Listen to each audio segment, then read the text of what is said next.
আসসালামু আলাইকুম, welcome to my Tamanna Tabassum cooking চ্যানেলে। আজকে আমি আপনাদেরকে দেখাচ্ছি সোনালি মুরগির গোশ ভুনার রেসিপি। তার জন্য আমি প্রথমে হলুদের গুঁড়া লবণ দিয়ে আলুটাকে ভেজে নিচ্ছি। আর একটা প্যানে আমি লবণ সয়া সস একটু মাখিয়ে মুরগিটাকে ম্যারিনেট করে রেখেছি, কিছুক্ষণের জন্য ম্যারিনেট করে রেখেছি। তারপরে আমি পরিমাণ মতো পেঁয়াজ কুচি আর বাটা মিক্স করে, রসুন বাটা, পেঁয়াজ কুচি বাটা মিক্স করে দিয়েছি, আদা বাটা,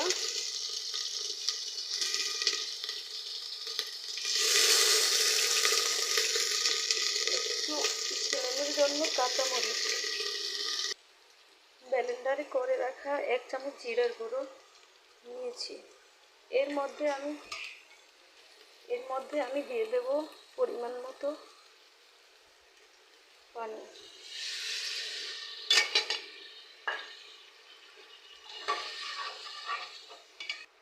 দিয়ে দেব পরিমাণ মতো মরিচ গুঁড়ো,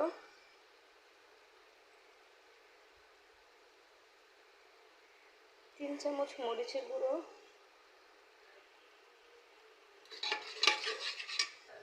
পরিমাণ মতো হলুদের গুঁড়ো, লবণ 1.5 চামচ হলুদের গুঁড়ো,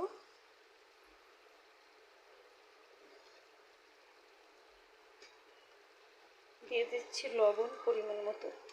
যেহেতু আমি আগেই ম্যারিনেট করার সময় লবণ দিয়েছি, তাই পরিমাণটা বুঝে দিতে হবে।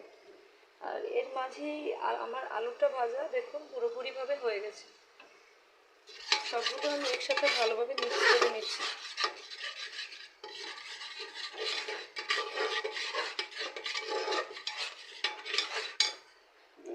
সয়া সসটা আমি দিয়েছি, এটাতে মাংসের কারি, নুডলস এগুলোর স্বাদ বাড়ায়। এটা অপশনাল, আপনারা না দিলেও সমস্যা নেই।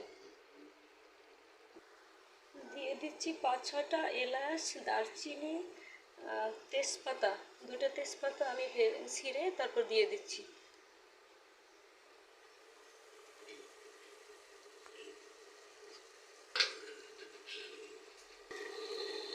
দেখুন মশলাটা খুবই ভালোভাবে কষানো হয়ে গেছে। আমি এর মধ্যে দিয়ে দেবো মুরগির মাংস। ম্যারিনেট করে রাখা মুরগির মাংস, তাই খুবই অল্প সময়ে একটু সেদ্ধ হবে এগুলো। এর জন্য আমি চুলার আঁচটা একটু কমিয়ে দিচ্ছি।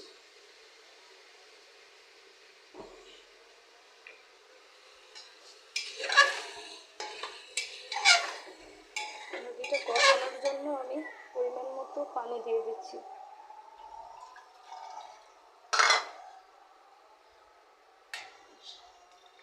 এটুকু পানিতে মুরগিটা ভালোভাবে কষানো হয়ে যাবে।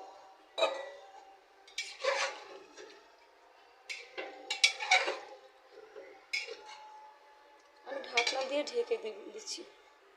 এর জন্য আমি চুলার আঁচটা আর একটু সামান্য পরিমাণে বাড়িয়ে দিচ্ছি।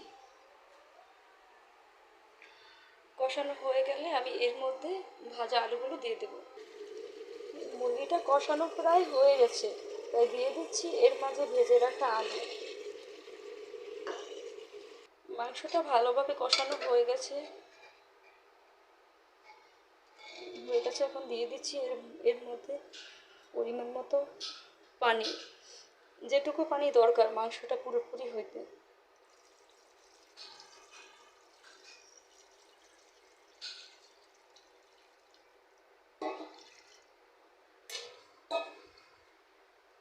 এর মাঝে 1 চামচ ধনিয়ার গুঁড়ো, আর দিয়ে দিচ্ছি ভেজে রাখা জিরের গুঁড়ো। ভালোভাবে মিক্স করে নিচ্ছি।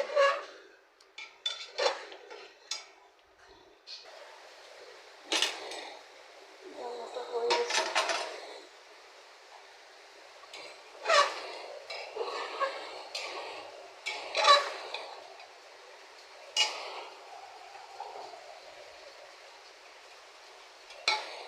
কারেন্ট চলে গেছে। রান্নাটা অবশেষে শেষ পর্যায়ে।